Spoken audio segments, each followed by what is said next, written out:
Good evening, everyone. Happy New Year to you all. I hope you had a wonderful Christmas and New Year.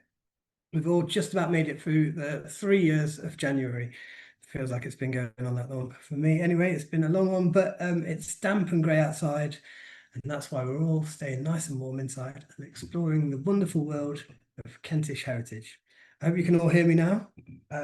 Thank you for joining us for the latest in our Zoom lecture series. Apologies for the December cancellation. We hope to return with Dr. Monk later in the year, but for now, we shall continue with the first of 2026. If you're not a member of the society, please do think about joining us or even giving the gift of membership. It works out at about £3.30 a month, cheaper than all of those New Year's resolutions you've probably already abandoned. For that, you'll receive a copy of our yearly journal, Archaeologia Cantiana, full of the most current historical and archaeological research in the county. You'll also receive our quarterly magazine, regular updates, exclusive access to our collections, conferences, and selected events, opportunities to get involved in excavations and research projects, and you will allow us to continue putting out content such as these free talks, outreach in schools, community groups, and seminars, which we hope brings the benefit of Kent heritage to everybody. Check the website for details on how to become a member. Remember, if you missed any of our earlier talks, you can venture back and watch all the incredible lectures we've had so far on our YouTube channel and on the website, so please do go and check them out. As always, we hope to avoid any technical issues, but please do bear with us if there are any problems. Jacob is on hand to get us through the worst. If I could ask everybody just to turn off your camera and your microphone so we can focus on our speaker. So housekeeping. The talk will last around an hour, after which we will have time for questions if you have any. Please keep yourself on mute with your cameras off throughout so we can hear our speaker clearly. During the Q&A, you can either use the raise a hand feature and we will unmute you when it's your turn to ask a question, or if you prefer, you can type the question into the chat box and I will read it out for you. I hope it goes without saying, but please be courteous and polite to our speaker and to each other. We will be recording the session and it may be posted to our video channels in the future, but no personal data will be shared. And if you ask a question but would prefer it not to be published, just send us an email saying so and we'll make sure that is not included. So, on to our speaker, with apologies for any terrible pronunciations. Jacob Hulott is the chief instructor at Canterbury Medieval Combat and Nishimon Dojo. He began teaching historical medieval weapon-based arts over 25 years ago, working alongside experts all over the UK.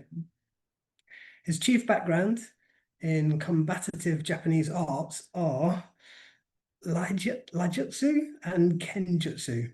Sorry, Jason.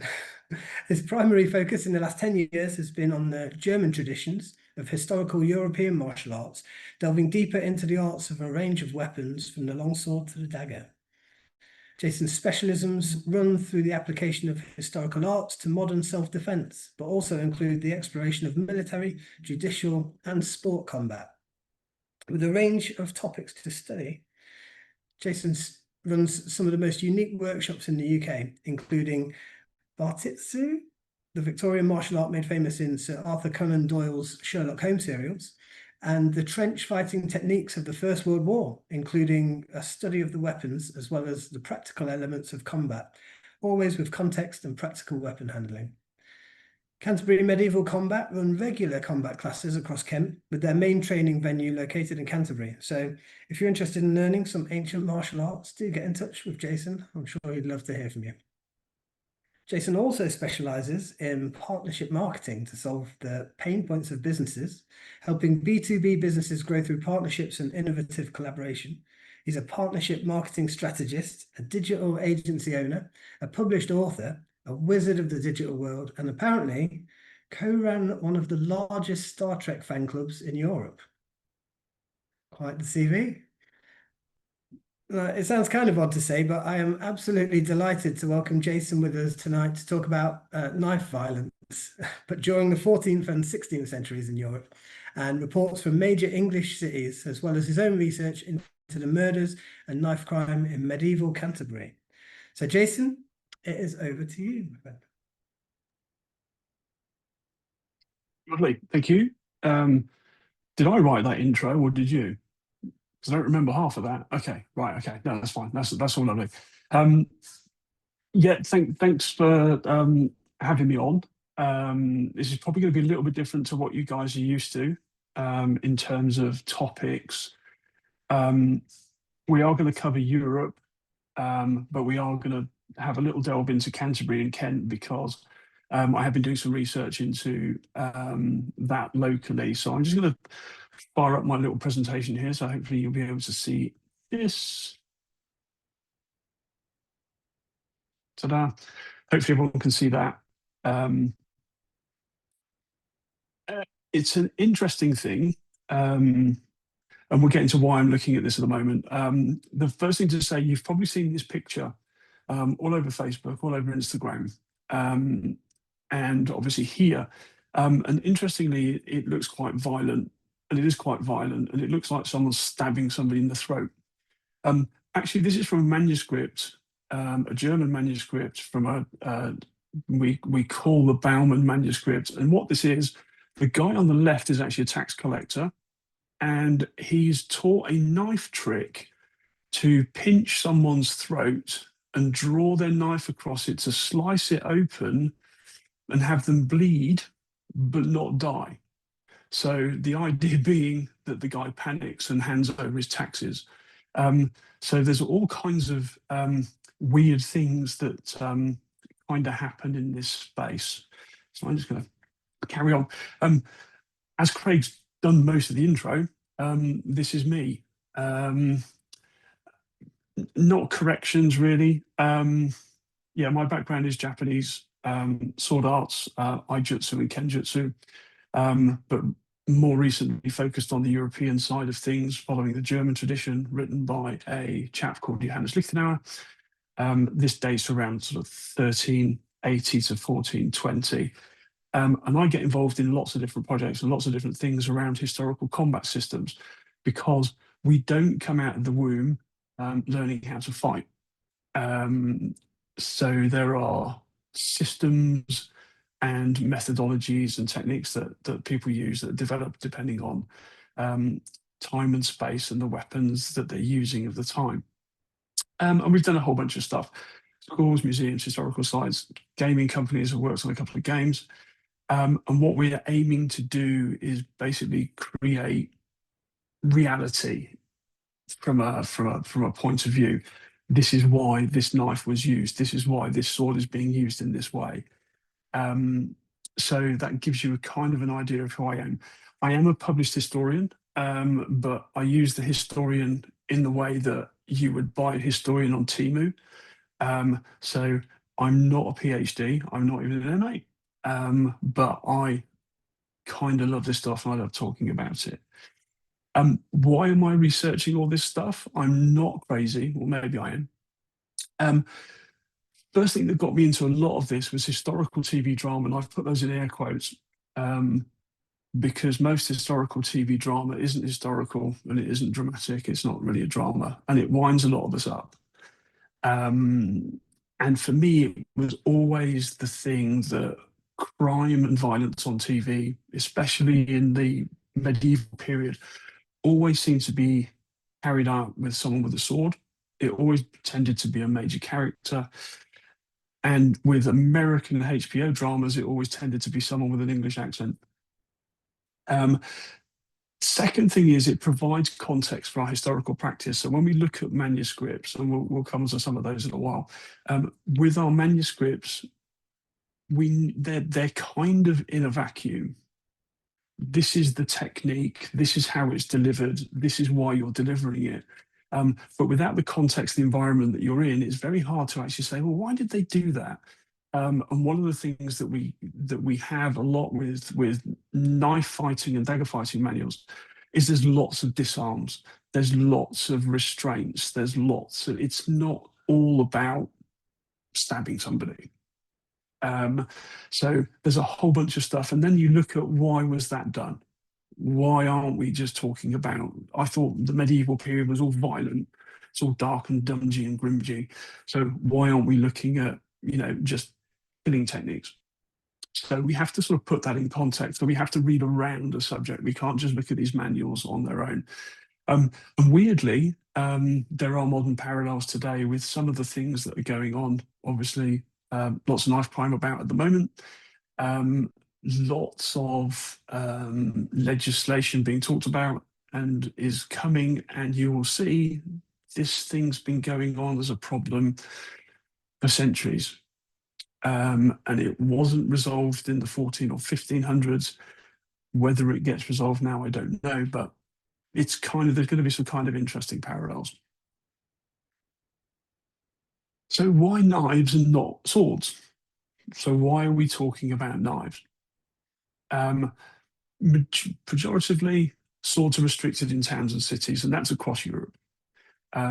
If you're traveling from one city to another, you may be allowed to carry a sword, but once you get to that city, you may have to hand that in to the constable, and you get that when you leave the city again. So you're not necessarily walking around the city with swords unless you are of a particular class.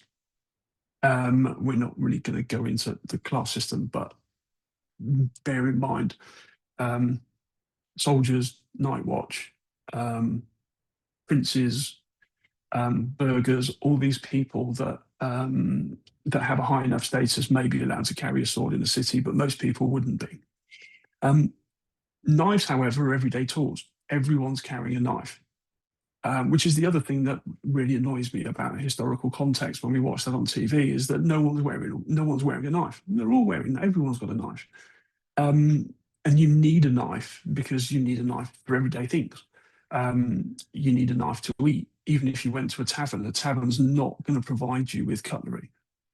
So if you want to eat, you've got to have a knife with you.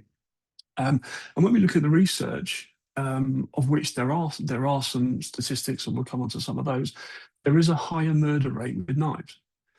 It's just a given. So this, again, is another thing that talks to the fact that not many people are actually killed with swords in a civilian context. So we're not talking about the Battle of Taunton or anything like that. We're not talking about a military context. We're talking about a civilian context.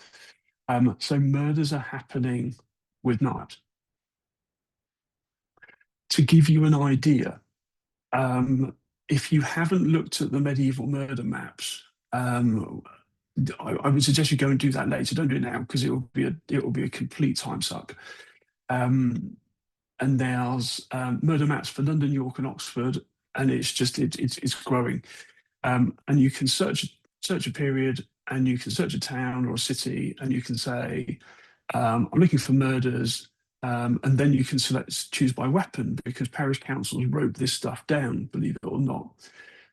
So for London, we see, and these are murders, so these aren't wounds or injuries. These are full coroner gets involved murders.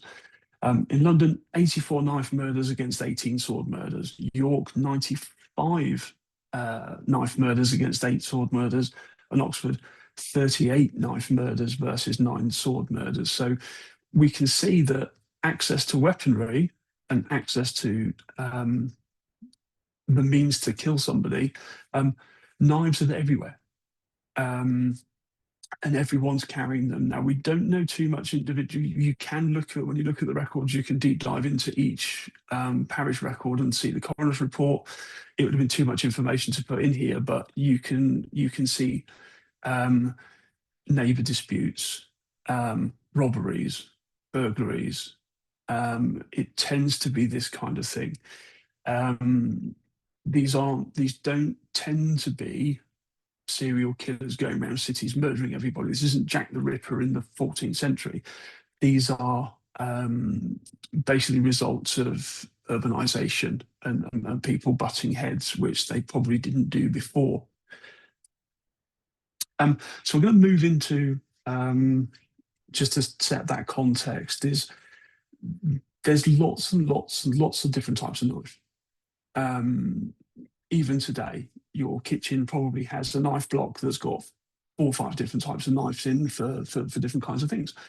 And the same happens in the medieval period. Now, different countries have different preferred knives.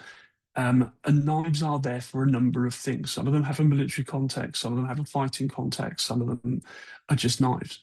All the ones on the screen at the moment, the ones on the left tend to be, that's actually a knife and pricker, so that's actually an eating set. The one in the middle is a Ruger, that's actually a German fighting knife. The third one off to the right is I'm going to say this very carefully, a Ballock dagger or Bollock dagger. And then the last one's an antenna from Swiss German. So there's a whole different range of knives that we talk about and then exist and that have very, very specific uses. So the three on the right are fighting knives. The one on the left is just eating irons.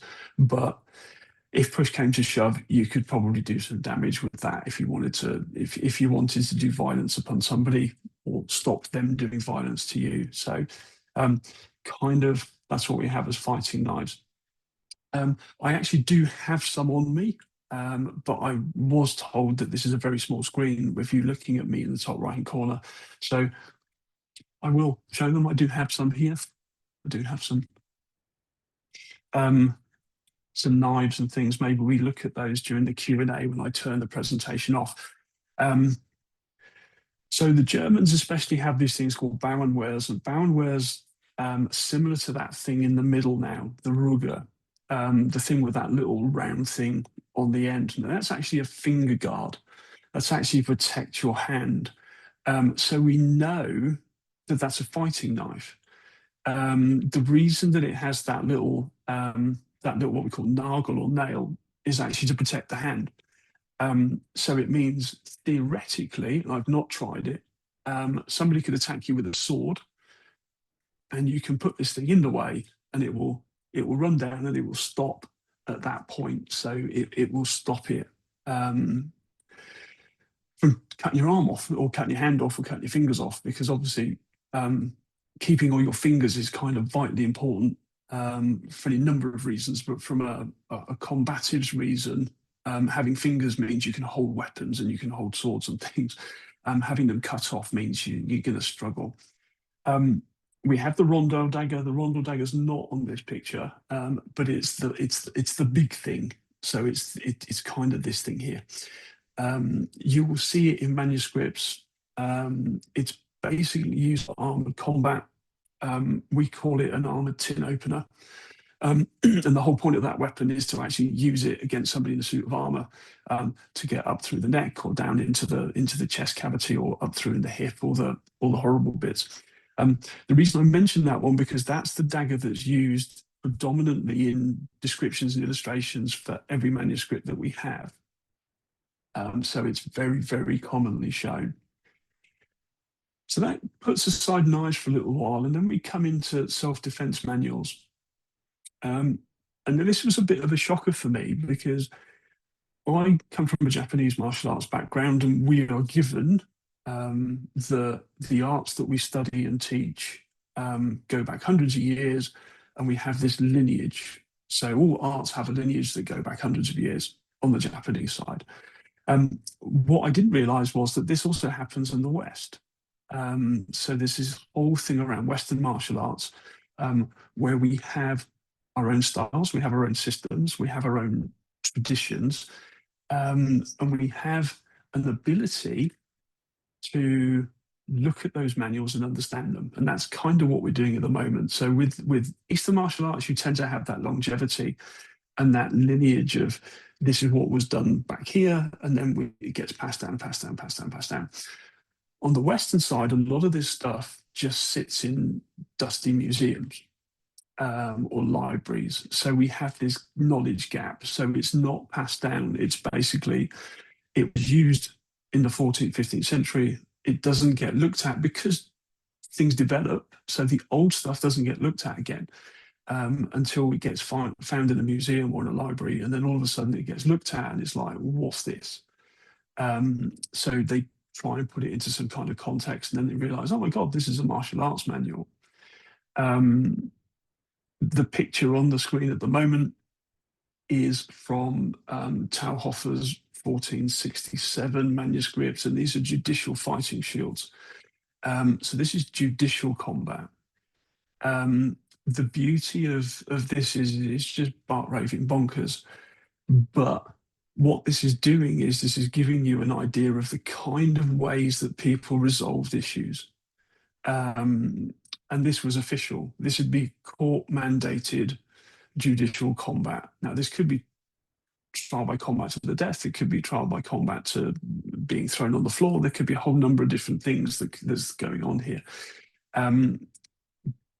Both combatants are in these really weird and very fetching onesies. So you're in no illusion who's wearing what. They're both armed with the same piece of equipment. And they're basically given a period of time to go and learn how to use this thing before their trial. So it's kind of fair in a kind of roundabout kind of way. And we have a whole bunch of things, and we have a whole bunch of these manuals for different things as well. So we have to kind of split them out a little bit. So we have the German Rise of the Fechtbook or Fight Manual. And we have not only do we have self-defense systems, so teaching people, the new burgeoning middle classes, people that have money, people that need to protect their belongings and welfare, they're going to use a civilian self-defense system. But the teachers of the period are a little bit clever and actually saying, well, actually, we're not just going to teach those people. We're going to teach knights how to fight on foot in armor. We're going to teach knights how to fight on horseback. We're going to do all kinds of things. So some of these manuals are kind of broad brush. So they cover not only civilian self-defense systems, but they cover knightly combat. Some of them cover jousting and armored combat on horseback or armored combat on foot. Some of them, like Tauhofer, cover judicial combat, which again is slightly different. And we see that within those manuscripts, knife fighting is taught formally. And what I mean by that is there are systems that teach you how to fight with a knife. And a lot of those systems are teaching you how to fight with a knife and how to defend yourself against somebody with a knife. If you have one, if you don't, how to take their knife off them. How to disarm them, how to control them, how to get them on the floor, how to do things that are non-murderous, shall we say, because as much as people think the medieval period is murderous, which it kind of is, murder's still murder. It's kind of one of the things. If anyone from my clubs here, we're probably playing some kind of Jason bingo at the moment, and that's one of my biggies. Murder's still murder. So we have to be really mindful that if I get into a fight in a tavern, knives come out, the person I'm fighting's one of the burghers, so one of the town elders, or the son of a prince, or the king's brother.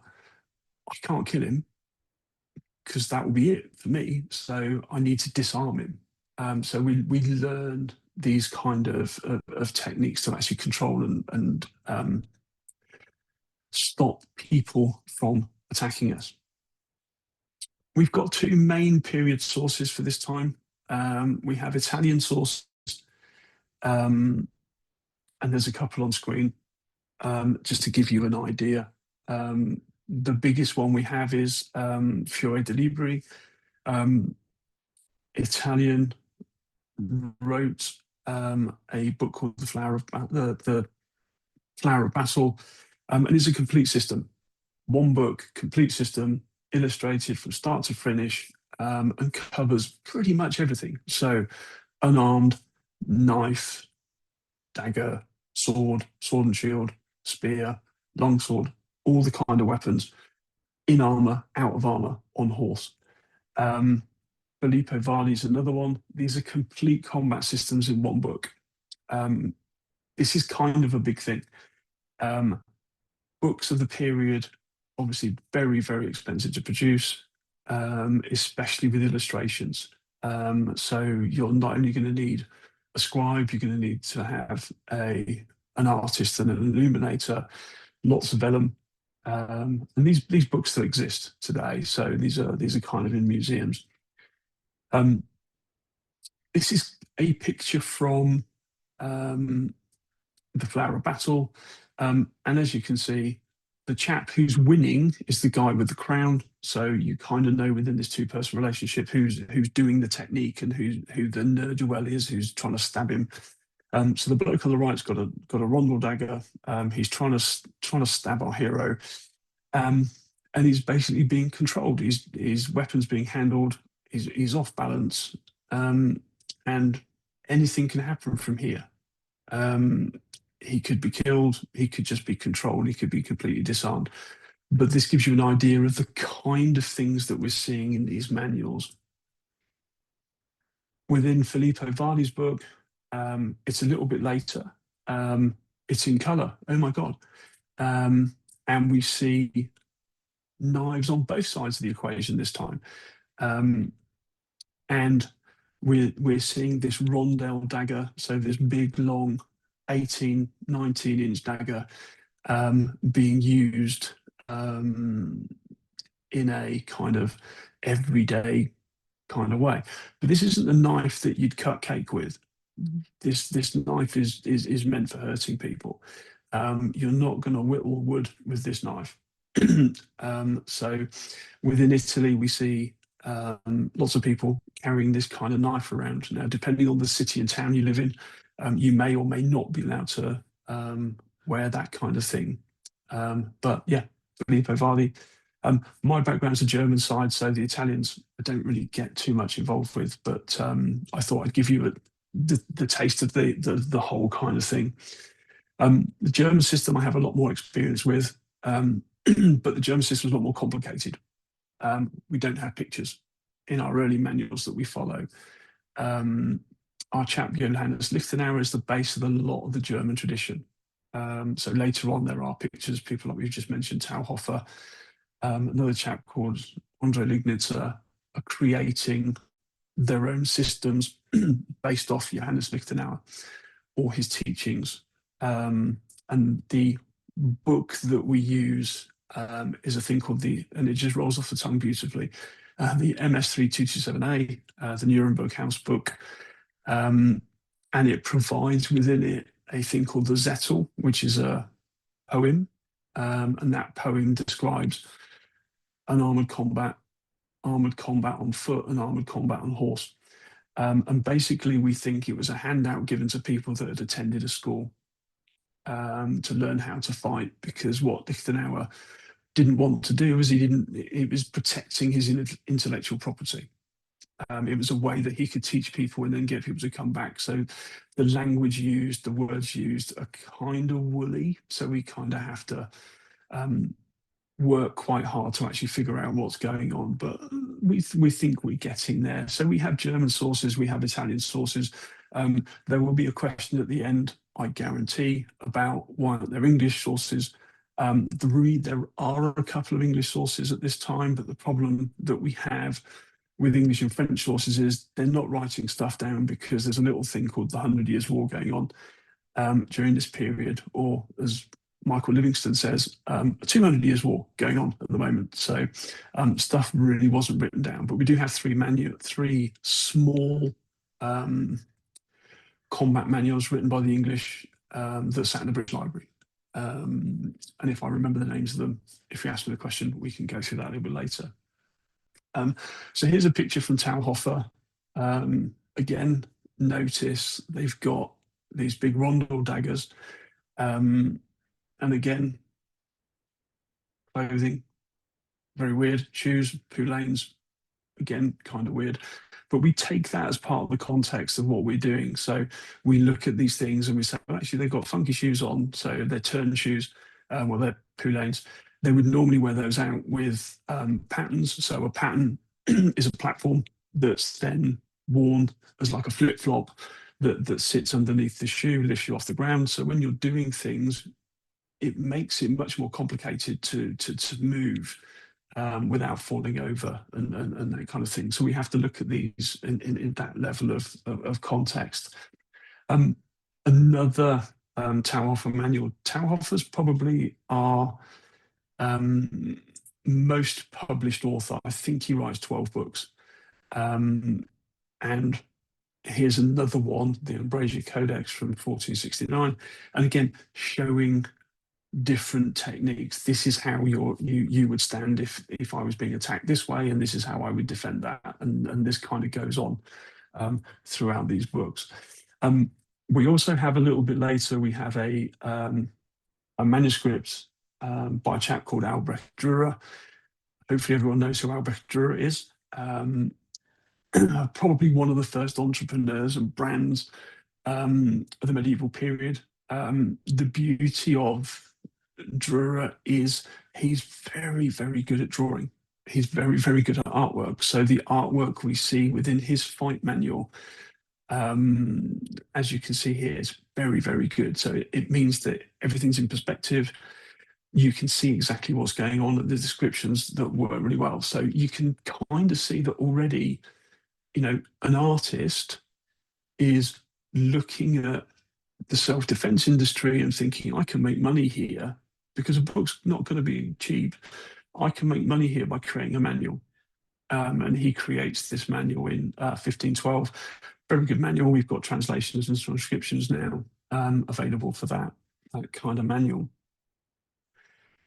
And again, we talked about von Baumann right at the beginning. For those who didn't join, that kind of front image with the tax collector pretending to slit someone's throat. But we do get into other things as well. This is a horrible picture now. I've seen it really large of where that dagger's going, and where you're forcing him to stab his own dagger. And the text underneath is just telling you what's happening. The image, normally what happens is it's a technique per page, and it just allows the reader to try and figure out what's going on. And that's what we kind of do in a class in Canterbury. So that's giving you an idea of the kind of knives that are available. That's given you a kind of idea of the techniques and the manuscripts and the learnings that are available. So now we're going to come on to a little bit about, well, why is all this violence here? What's going on? And remember, this is not military context. We're not talking about wars and fights and all that kind of thing. We're talking about the civilian population having fights. And there's kind of three things that we've kind of identified. One, urban migration. So this is a period where towns and cities are burgeoning, they're growing. And people aren't used to that. People aren't used to living on top of each other. And not just people from the same place, different religious backgrounds, different parts of the world, all coming together in these big towns and cities, and they're butting heads. And there's a great deal of economic inequality. So there's going to be the people at the bottom and the people in the middle and the people at the top. And the people at the top are supposed to look after and manage and control the people at the bottom, but that kind of doesn't happen on a day-to-day basis. So there's a lot of stuff that happens and is then tidied up, if you like, or then reported on, and then people are fined, and we'll get onto some of that in a while. So there's a couple of things going on. So yeah, urban migration, lots of people coming together. They're not getting on from different social economic backgrounds, different languages, different religions. They're all arguing about different things. So these things tend to boil over and turn into a violent event. And this isn't just Europe. This is happening in some of the things we'll show you later. This is happening in Sandwich. This is happening in Canterbury. It's happening all over the place. Cool. I jumped to there. So as a way to try and control that, we have medieval knife laws. Problem we have is that we have things from all over the place. So I've picked a few.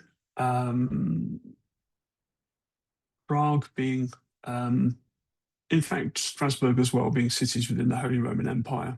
Prague tends to have property-based law, weapons laws, and Strasbourg bases its laws on the length of a knife. And there's different levels of punishments dished out for breaking the law. So just to give you some idea of things, so in Prague, Law 19 from 1327 relating to the bearing of swords and stabbing knives. He who resides or dwells in the city of Prague shall not carry a sword or dagger within the city unless they possess property worth 10 marks.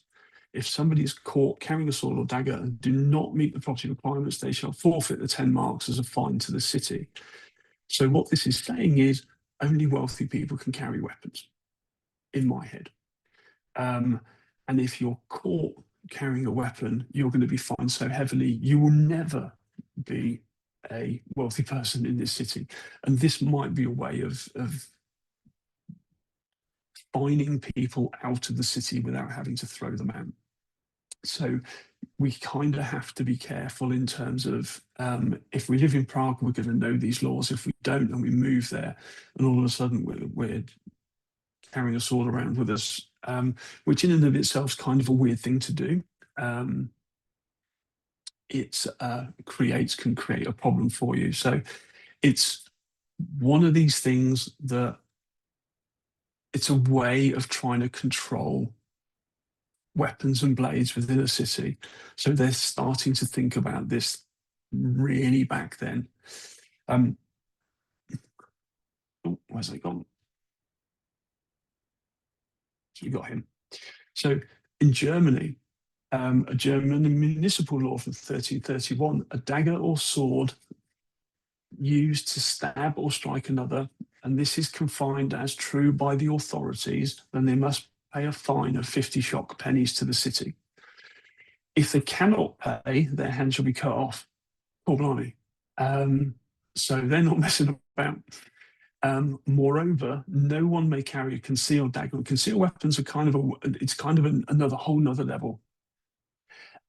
Whether pointed or otherwise, or they shall forfeit it and pay an additional fine of 5 groschen. So carrying a knife is one thing. Using that knife, drawing that knife and threatening somebody is something. But if you're concealing that weapon, it's something worse. As we go on to. So if someone is accused of secretly carrying a dagger and it is proven, they must pay a fine of 10 shock pennies. If they cannot pay, the dagger will be pierced through their hand and they shall be banished from the city for 10 years. There's no messing about. They're just, the authorities are really, really scared about urban unrest. So within some of these places, concealing a weapon, there's only one reason you would conceal a weapon. If everyone's carrying a knife and you're concealing a knife, the only reason you're concealing a knife is because you're a ne'er-do-well. You're up to no good. So if we find that you're concealing a weapon, that's it. There's going to be problems, and clearly serious problems. And if you're poor and carrying a knife, really serious problems because you're going to lose a hand. And if you're secretly carrying it and you don't use it and they just find it on you during some kind of night watch pat down, you'll be fined. And if you can't pay, you're going to get stabbed through the hand and banished from the city for 10 years. That could be your whole livelihood gone.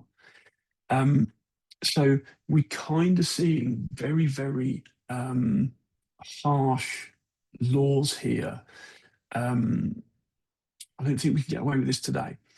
But it kind of gives you an idea of how they're thinking about punishing people. Did the laws work? Well, knife crime continues, obviously. It doesn't go away. More types of knives and fighting knives specifically are produced. And as we move into the 15th and 16th and 17th and 18th centuries, more self-defense manuals are written that include knives. So it's not cured. It's not something that gets resolved. It's something that's punished at source. It's something that's punished on an individual basis. We see some of this, and we will see some of this in a minute. But predominantly, crime continues. And again, crime continues because there's no too much oversight. There's not an armed police force walking around the city or cities being able to monitor and basically deal with crime. Crime is dealt with predominantly after the event. So it's very reactive, it's not proactive. So what about Kent? This is the Kent Archaeological Society talk after all. So we do have documentation about knife violence and violence in general. So not just knife crime, staff crime, stick crime, sword crime. There's all kinds of crime going on. And we have those in two ways. So we have quarterly court records and we have quarterly church records. So we've got the court records and the church records from Canterbury. Some are transcribed, some are not, and there's a lot that aren't, and it's kind of a shame. Why aren't things transcribed? There's just not enough hours in the day, I don't think. The image here is a picture of a court record from, I believe, 1420, and it's a quarterly Canterbury Cathedral archive record of a courtly court. So there's a whole bunch of stuff that we have to do. We have to basically understand the words and transcribe the words from this document into Old English. Then we have to update that into modern English, and that kind of takes time. And the problems that we have is learning the paleography. Then we have to learn the language. Then we have to learn the little quirks of the words that they use that we probably don't use anymore. Or the spellings that they have, and we have to interpret the language. So some of this, there's a lot of records, an awful lot of court records. They've got boxes and boxes and boxes of it that hasn't been touched and hasn't been transcribed. So when we talked about earlier the self-defense manuals, did the English have any? Possibly. They could be sat still waiting to be transcribed. I'd love there to be a full, complete English system, because it would shut a whole bunch of people up. But it's probably sat in a box somewhere in an archive, and we may not see it in our lifetimes, but we don't know. For those that were transcribed, we do have some stats. And again, just to give you this thing that Kent's not sitting pretty going, oh, look at us, we're not, there's no crime going on. In Canterbury between 1550 and 1551, there's 441 implements being used in assaults. Daggers were used and drawn in 91 cases, knives in 79, and staves and sticks in 71, and unarmed in 51, and swords in 47. So that's an awful lot of assaults going on with weapons. This is also 1551 is also the year on Valentine's Day that Alice Arden conspires to kill her husband. There's a little play by Shakespeare about that. I'm doing some more work on that for the Canterbury the Faversham Historical Society, which I'm doing a talk for them in April.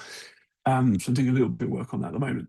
1550 to 1551's a interesting time because the Treaty of Boulogne is signed. So Henry VIII basically leaves France and returns to England. Kent is filled with soldiers. So there's a whole bunch of armed men running around, just had a big punch up in France, come back thinking they're the bee's knees. So there's a lot of this violence is probably soldiers. Not really sure, but it is kind of intimated at that kind of period. So there's a lot of this stuff going on here. Other couple of examples. A chap called John Gilbert was presented at Maidstone Manorial Court in 1506 for drawing his dagger on Henry Philip while playing balls. He was fined 3 shillings 6pence.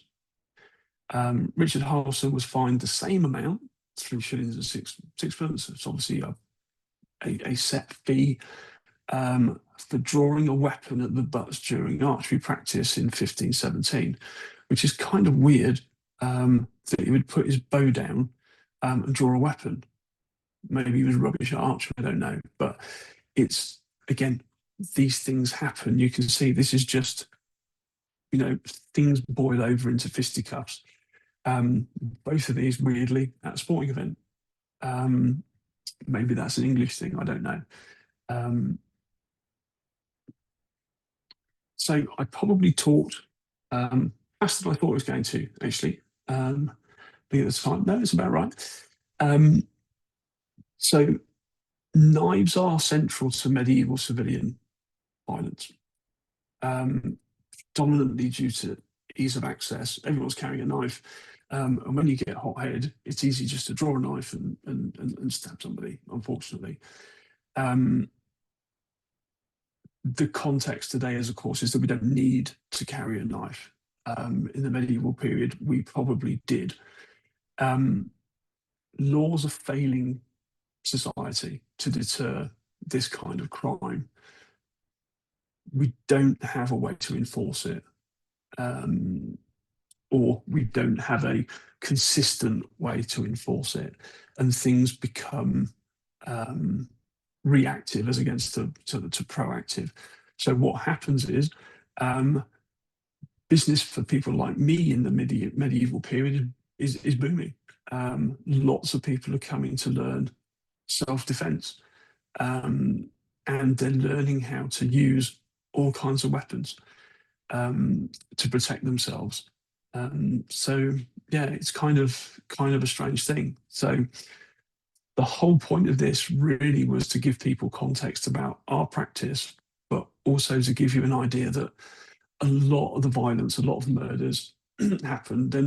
It's not all military. There are people killing each other, unfortunately. And it was the one thing that I looked at around knives was, why does every manuscript have a knife section? Why, I'm a knight and I carry a sword. Why would I carry a knife? But from a civilian context, I've got to carry a knife, because if I want to eat, I'm going to need a knife. If I'm working and I'm a labourer, I need a knife because I might need it to whittle something, or to cut something, or to break something. So all this stuff basically leads to a position of people continue to try to legislate for knife crime.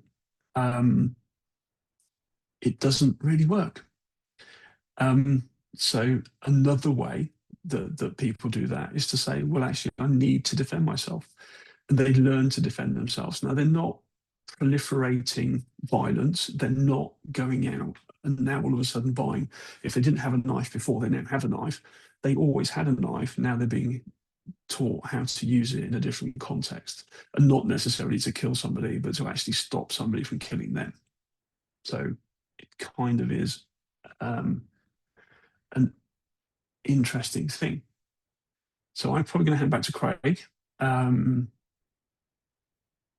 Yeah, thank you very much for staying. I hope that was as interesting to me or as interesting to you as it is to me, but probably not, because I'm just kind of weird.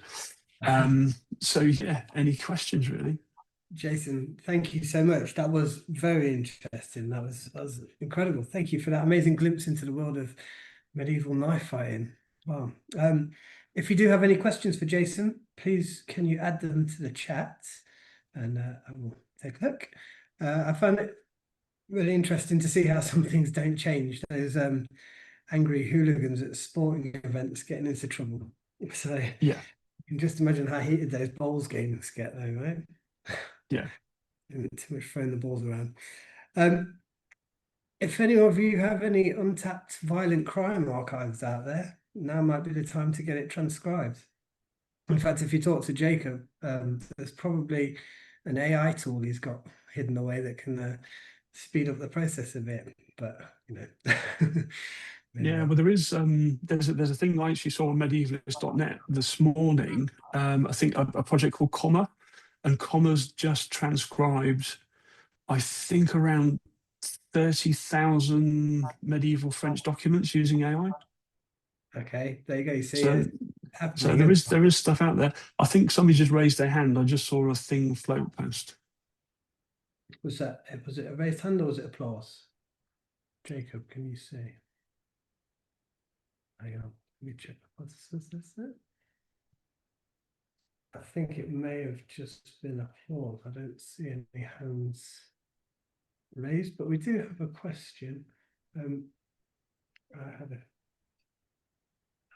excuse me one second.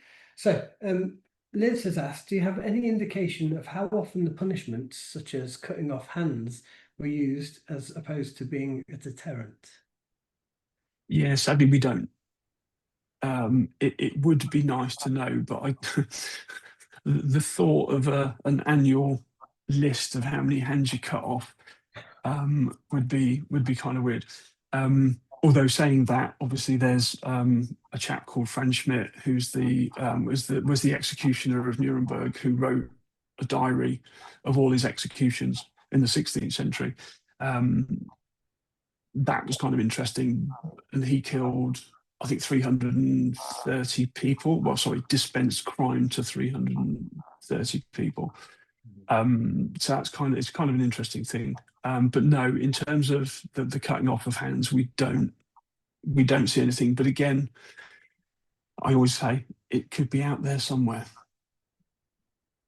I have a question actually.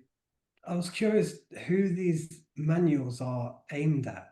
Like it, because you said there's not really military and there's no police force. So is it like professional security people? Like Yeah, it's kind of so a lot of these are commissioned for, or they have patrons that are royal. So they could be princes. Most of the German tradition is based around Bavaria. So there's principality states down there. So it's just kind of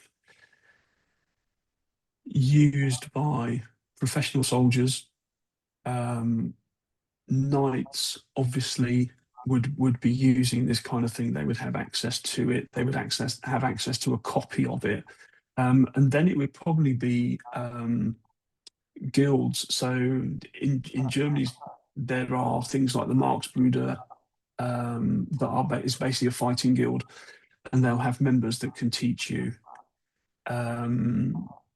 how to do this stuff. So I think it's a bit of everybody, and the people they're teaching are people that are paying.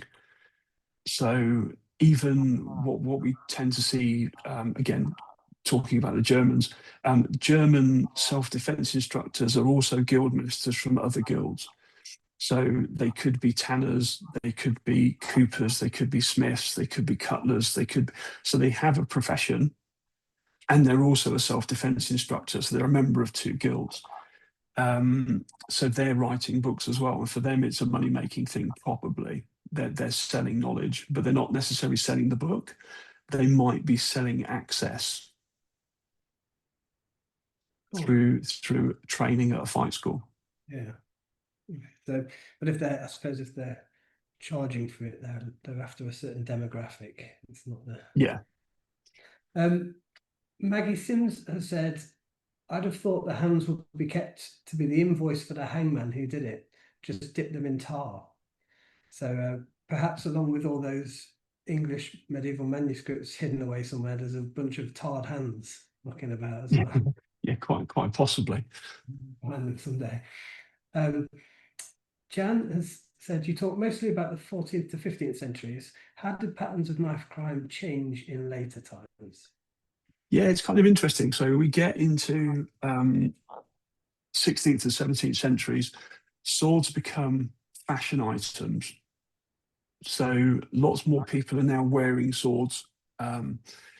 Everyone takes after the sort of the French style. So a lot of French and Italians, so they're wearing rapiers, they're wearing side swords. So I'm guessing that then most violence then goes back to being sword based. So it's kind of a weird thing, but I do tend to believe that most people that carried a sword never drew it and never used it. It's medieval bling.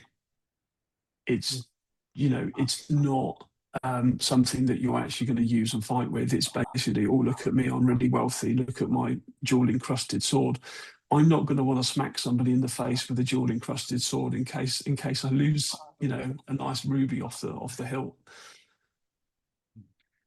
Angel has asked, and I think this is about the manuals again. How easy would you say? Oh yeah, it says them. So sorry, Angel. How easy would you say the manuals are to follow for their audience?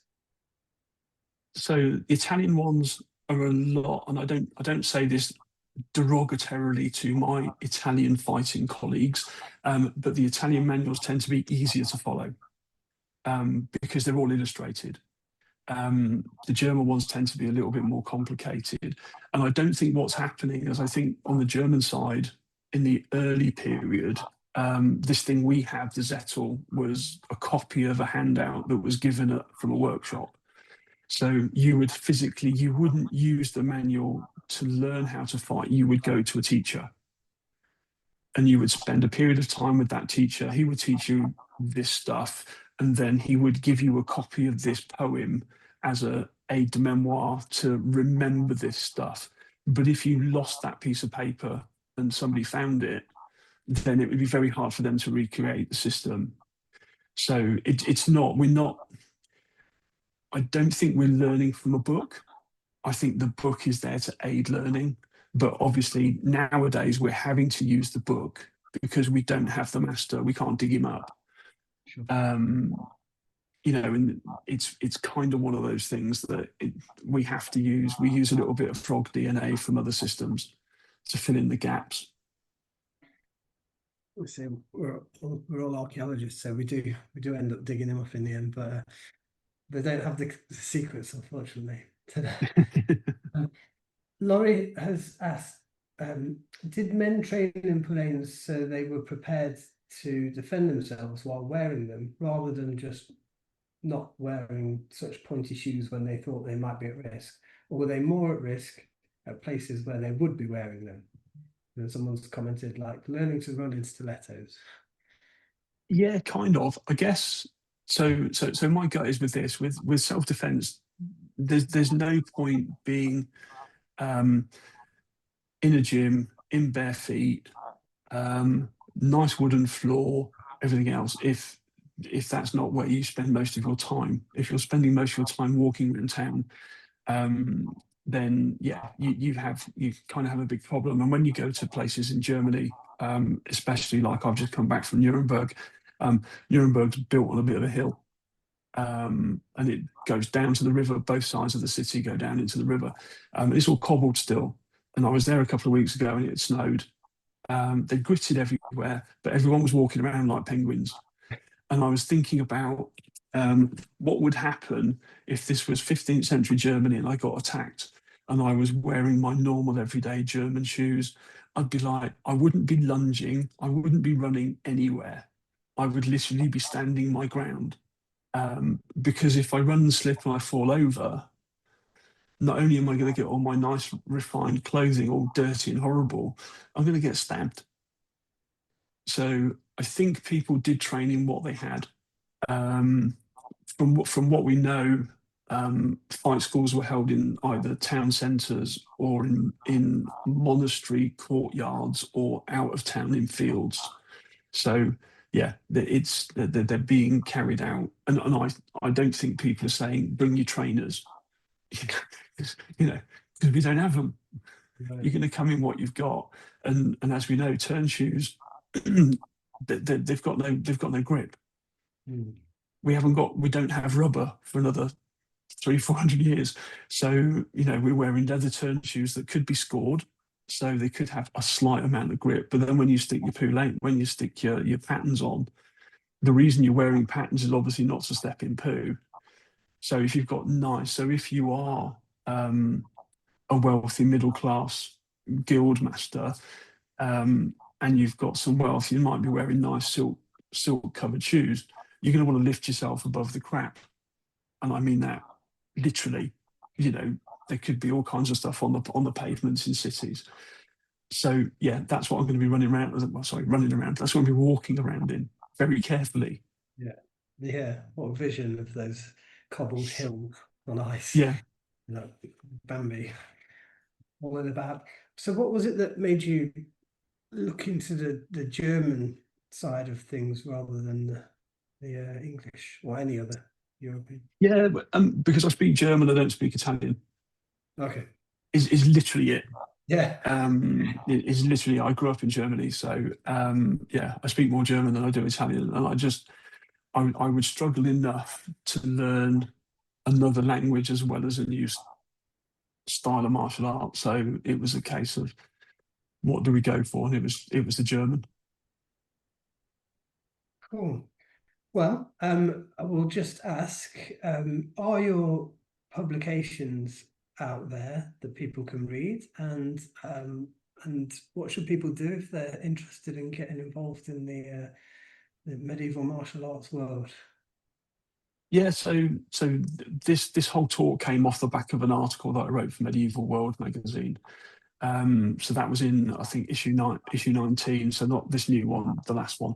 So there's a whole thing about that in there, which goes into a bit more detail about different pieces. I mean, in terms of what we do, there's probably the easiest thing to do is just come to the class. We're at St Dunstan's Church Hall next to St Dunstan's Church. So again, very medieval. You know, we train about 20 yards from Sir Thomas More's head. So, you know, it doesn't get much more medieval than that, really. And just, yeah, come and have a go. We've got lots of people that come to us because we're in the middle of Canterbury. So we've got both universities, one at the top of the hill, one at the bottom. So we get a lot of students, we get a lot of academics. We get a lot of role players, stage combat people, actors, stuntmen, and just everyday people that are just, we're just all history nerds in some way, shape, or form, really. What I would say to people, as I warn you now, it's a weaponized book club. We have more. I've got more books than swords by a country mile. Because once you scratch away at this, you then suddenly figure out that there's systems everywhere. Absolutely, systems everywhere. Everyone's got their own styles. Everyone's got their own systems, and everyone's started to figure out where this stuff is written down. Cool. I think I've been in a few weaponized book clubs, but I don't think they were meant to be. One more question, if that's all right. Yeah, get for it. Angel's asked, you talked a bit about the difference between the Eastern and European traditions. Are there many similarities? Yeah, very much so. Where to start, really? So, a lot of similarities in standing position or guards. So the position that you take when you're ready to fight or cut somebody. The Japanese and the German systems are very, very similar. We have a thing called, within the German tradition, we have a thing called ringen. So ringen is wrestling. Wrestling in its Japanese form would be Iaijutsu, and we see parallels with that. So I can deliver a technique using ringen, and an Aikido player will go, "Oh, we do that." So it's kind of a similar thing and a similarity. Sword sizes tend to be the same size or around the same size. Japanese sword obviously has only got one edge, it's only sharp on one side, and everyone tended to carry the same type of sword. So the Japanese katana is kind of ubiquitous across Japan. Everyone had the same sword. It may have been a different length, it may have been made slightly differently. But in Europe, everyone's got different swords. If you look at oak shot, we've got 25 different classifications of sword. So there's loads of them, absolutely loads of them. But the Japanese sort of system, like the Japanese would, systemized everything, so everyone had a similar kind of sword, really. Other similarities, things tend to develop at the same period, the same time. So sword lengths tend to stay the same for the same period. We see manuals in Japan from the 1480s onwards. So kind of, if we remember back to those first couple of slides, the same kind of period that the Italians and the Germans are writing stuff down. It may have different context because the Japanese have, they've got the warrior class, they've got the samurai, and it's basically them that are doing anything martial. But if you take what they actually physically did and drop that into some of the European stuff, it would fit in there quite well. You know, you're learning to fight on foot, you're learning to fight in armor, you're learning to fight on horseback. So it's kind of all the same. Yeah. All right. Well, once again, Jason, thank you so much. That was really fascinating, and I quite fancy getting involved in some medieval combat. It's a good way to blow off steam. Feeling it properly. So thank you so much. Thank you for joining us. We have lots more coming up, so please do keep an eye out on our upcoming talks. We will update you soon for our February talk, and in March we hope to welcome the Canterbury Archaeological Trust to give us an update on the incredible Iron Age and Roman site at Eastware Bay. In April, we will be returning to the ancient city of Canterbury, as James Dickinson will be dealing with the history of the city from Roman times up to the end of the Middle Ages, particularly concentrating on Canterbury's role as a centre of pilgrimage, given the murder there of Archbishop Thomas Becket in 1170 before the High Altar. And for our members, just a reminder that our AGM will be held on May the 30th from 10 to 12, so we hope you can make it along. The amazing histories continue, and all for free. So if you would like to give a talk for the Society, please do get in touch with me. As I mentioned earlier, if you're not a member, please do think about joining us. It works out only about £3.30 a month, and for that you'll receive a copy of our yearly journal, Archaeologia Kantiana, our biannual magazine, regular newsletters, exclusive access to our collections, conferences and selected events, opportunities to get involved in excavations and research projects, and everything Kent heritage. Check the website for more details on these talks and a wide range of other upcoming Kent-based events, as well as how to become a member if you're interested. So thanks again, Jason. Really enjoyed that. My pleasure. And we look forward to seeing you again very soon. And thanks everyone for joining us. We will see you next month. Good night all. Cheers. Bye-bye.